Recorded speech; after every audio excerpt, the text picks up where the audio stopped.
Selamat sore pemirsa, demikian tadi berita pilihan iNews Sore yang akan menemani selama 2 jam ke depan. Bersama saya, Stefani Patricia. Dan saya Wilson Purba. Kita awali iNews Sore hari ini dengan informasi ricuhnya rapat dengar pendapat DPRD bersama buruh Pelabuhan Kendari yang disebabkan karena pernyataan Dinas Perhubungan Provinsi Sulawesi Tenggara.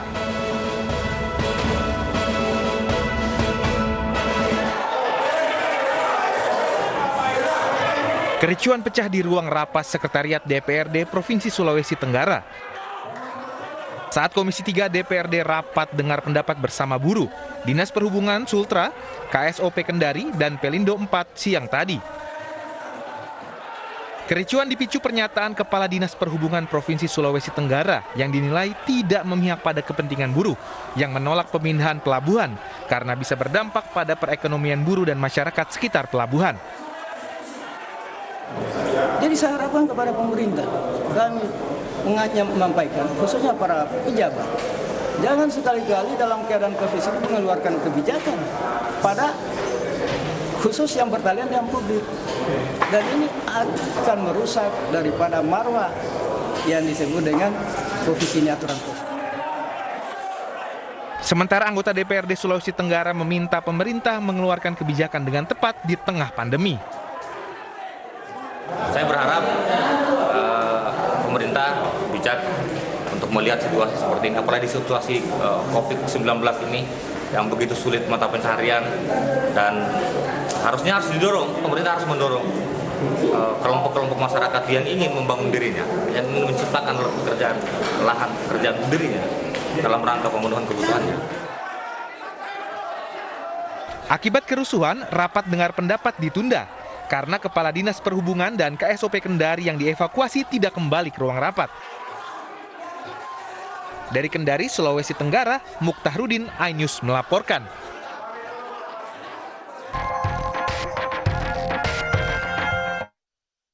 Presiden Joko Widodo mendapatkan suntikan vaksin COVID-19 yang kedua hari ini. Profesor Dr. Abdul Muntalib yang kembali menjadi vaksinator kali ini lebih tenang walau masih gemetar.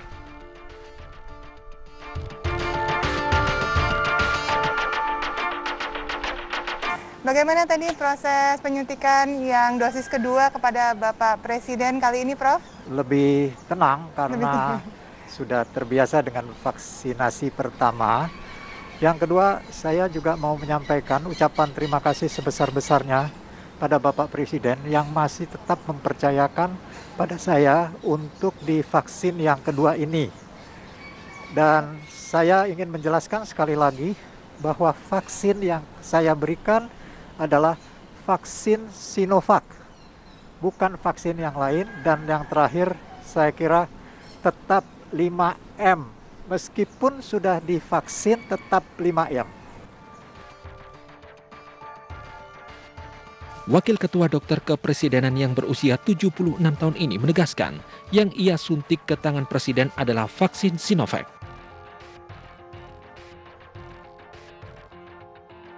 Selain Presiden Jokowi, sejumlah pejabat negara dan influencer yang telah mendapatkan vaksin tahap pertama juga disuntik vaksin yang kedua hari ini. Sementara masyarakat akan mendapatkan vaksin pada pertengahan Februari. Ya, jadi setelah suntikan vaksin yang pertama itu di 13 Januari yang lalu, 2 minggu yang lalu, ya. Sekarang hari ini saya mendapatkan suntikan vaksin yang kedua. Dan sama seperti yang dilakukan 2 minggu yang lalu, tidak terasa. Kalau dulu setelah 2 jam hanya pegal-pegal, ya, sekarang saya kira juga sama saja, saya juga aktivitas kemana-mana juga.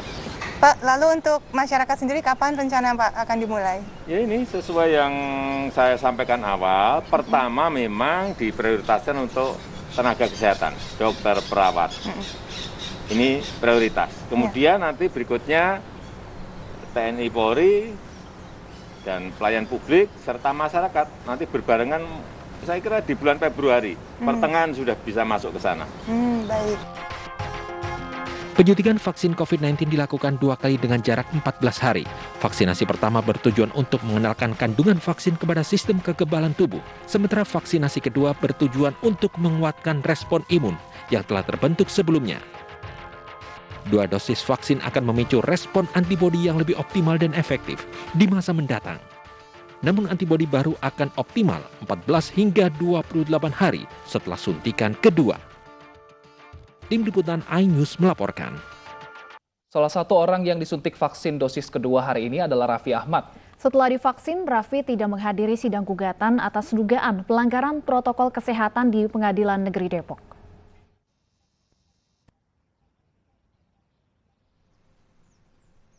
Raffi Ahmad mendapatkan suntikan dosis kedua vaksin COVID-19 hari ini bersama dengan Presiden Joko Widodo dan pejabat negara. Raffi menjadi perwakilan milenial dan influencer yang mendapatkan jatah untuk vaksinasi perdana COVID-19 di Indonesia. Raffi meminta masyarakat tidak takut divaksin dan percaya kepada pemerintah. Cuman ngantuk dikit sama udah sih, kalau saya sih ngerasain ngantuk sama pegel aja sih dok. Dokter Raisa nggak ada yang gimana-gimana. Alhamdulillah ya. Ya alhamdulillah sih, ya. alhamdulillah. Jadi biar pada orang-orang biar pada nggak usah takut, dan juga ya kita kan udah vaksin dan alhamdulillah sehat-sehat, mudah-mudahan semuanya juga pada nggak usah takut lagi, karena ya ini kan vaksin salah satu senjata kita juga untuk bisa kita kuat dan bisa sehat. Benar. Ada pesan-pesan nih buat teman-teman semuanya? Ya, buat pesan-pesan untuk semuanya, ayo semuanya jangan takut vaksin, semuanya tetap semangat, karena Pak Presiden aja udah vaksin, kita semua juga percaya sama pemerintah, karena pemerintah akan lakukan yang terbaik. Itu aja. Raffi yang tersandung masalah karena digugat setelah kedapatan pesta usai mendapat vaksin pertama 13 Januari lalu. Hari ini juga diputuskan tidak menghadiri sidang dugaan melanggar protokol kesehatan di ruang publik yang diajukan oleh David Tobing. Rafli diwakili kuasa hukumnya Jonathan Tampu Bolon. David Tobing menggugat Rafli Ahmad ke PN Depok, menuntut Rafli tidak keluar rumah selama 30 hari dan membuat permohonan maaf di 7 media. Sebelumnya beberapa jam usai menerima vaksin dosis pertama COVID-19, Raffi Ahmad dan istrinya menghadiri sebuah pesta dan ketahuan oleh publik lantaran tangkapan layar akun Instagram Anya Geraldine.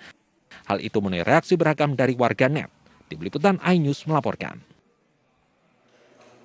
Satuan Reserse Kriminal Polres Jakarta Barat memanggil penyanyi Nindi terkait kasus kepemilikan senjata api suaminya. Nindi diperiksa polisi selama 1,5 jam dan dicecar sebanyak 17 pertanyaan oleh penyidik.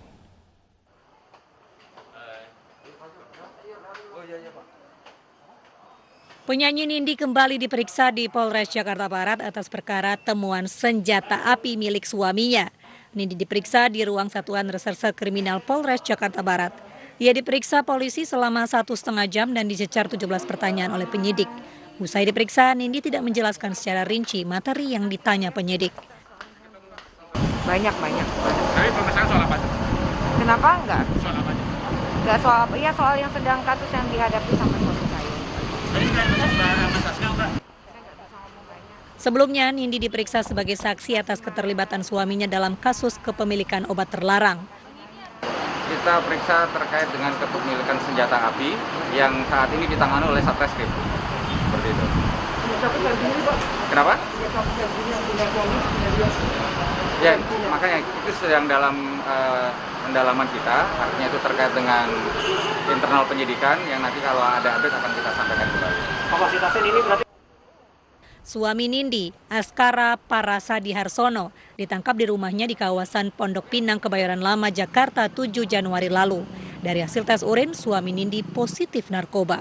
Dari Jakarta, Miftahul Gani, iNews melaporkan.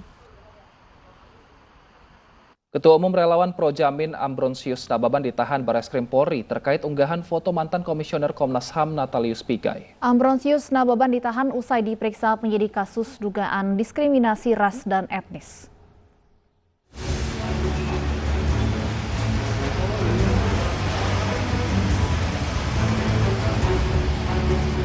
Ketua Umum Relawan Pro Jokowi Amin Ambronsius Nababan ditahan usai diperiksa penyidik Barreskrim terkait unggahan dugaan rasisme yang disampaikan kepada Natalius Pigai dalam akun Facebook miliknya. Saat diperiksa, Ambronsius Nababan dicecar 25 pertanyaan oleh penyidik. atau sebenarnya nggak ada. Saya bukan rasis. Saya juga sebagai diangkat oleh warga Papua. Saya juga sebagai anak Papua gitulah. Jadi tidak akan mungkin saya melakukan rasis kepada suku Papua, apalagi ke Natalius Pigai. Meski Ambrosius Nababan sudah meminta maaf dan menyesali perbuatannya, kepolisian tetap memproses kasus ini. Sebelumnya Ambrosius Nababan mengunggah foto Natalius Pigai yang disandingkan dengan gorila di akun Facebook miliknya. Penyidik telah mengeluarkan surat perintah penahanan nomor SP-Han /18 /1 Romawi /2021 Direktorat Tindak Pidana Cyber. Mulai hari ini tanggal 27 Februari sampai dengan tanggal 27 Januari sampai dengan 15 Februari.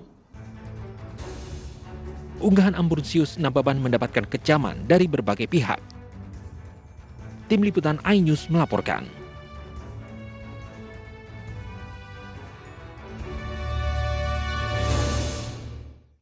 Kasus dugaan rasisme oleh Ambrosius Nababan terhadap mantan Komisioner Komnas HAM Natalius Pigai diusut Direktorat Tindak Pidana Siber Bareskrim Polri. Unggahan Ambrosius Nababan dipicu karena Ketua Umum Relawan Projamin tersebut kesal kepada Natalius Pigai yang mengkritik vaksin Sinovac. Abang tidak ada niat untuk rasisme, tapi hanya untuk mengkritik yang bersangkutan.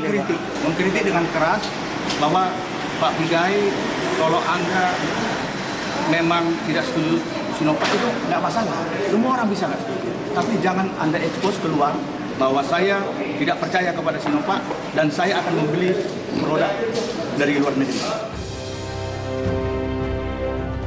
Itulah pernyataan Ambrosius Nababan sebelum ditahan Bareskrim Polri untuk mengklarifikasi unggahan berbau rasis yang viral di media sosial. Ambrosius menyatakan mengikuti proses hukum. Ambrosius Nababan mengakui bahwa apa yang menjadi viral saat ini adalah benar status yang dibuatnya. Benar abang yang memposting, Bang? Ya, saya yang posting, benar. Oke. Saya akui memang itu postingan saya. Dan sebenarnya gambar itu sebenarnya saya kutip, saya copas dari ada orang bertepatan ya. Saya ketemu ada Fatima namanya. Ya, Fatima, nengok nanti di hotel. Itu dia posting juga, tapi tidak dibilang dia rasis. Dan saya tengok juga yang lain-lain banyak juga rupanya. Tapi tidak pernah dikatakan orang itu rasis. Tapi kenapa saya yang copas orang punya saya dibilang rasis?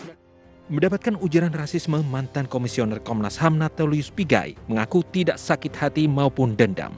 Yang paling buruk dalam sejarah relasi dengan rasisme itu adalah pemimpin yang berkuasa. Kita khawatir Indonesia makin lama menghasilkan, memproduksi pemimpin yang bisa membantai suku, terutama yang paling riskan itu adalah Papua. Karena itu ketika orang nanya, kenapa kamu tidak polisikan? Ya cukup yang soal polisikan itu hubungan mereka dengan rakyat aja. Karena ketika mereka teror ke saya, terutama dalam konteks rasisme, itu rakyat Papua yang kena. Merasa ikut, merasakan. Usai diperiksa penyidik Bareskrim Polri dan ditetapkan sebagai tersangka, Ambrosius Nababan kini ditahan di Bareskrim Polri. Tim Liputan iNews melaporkan.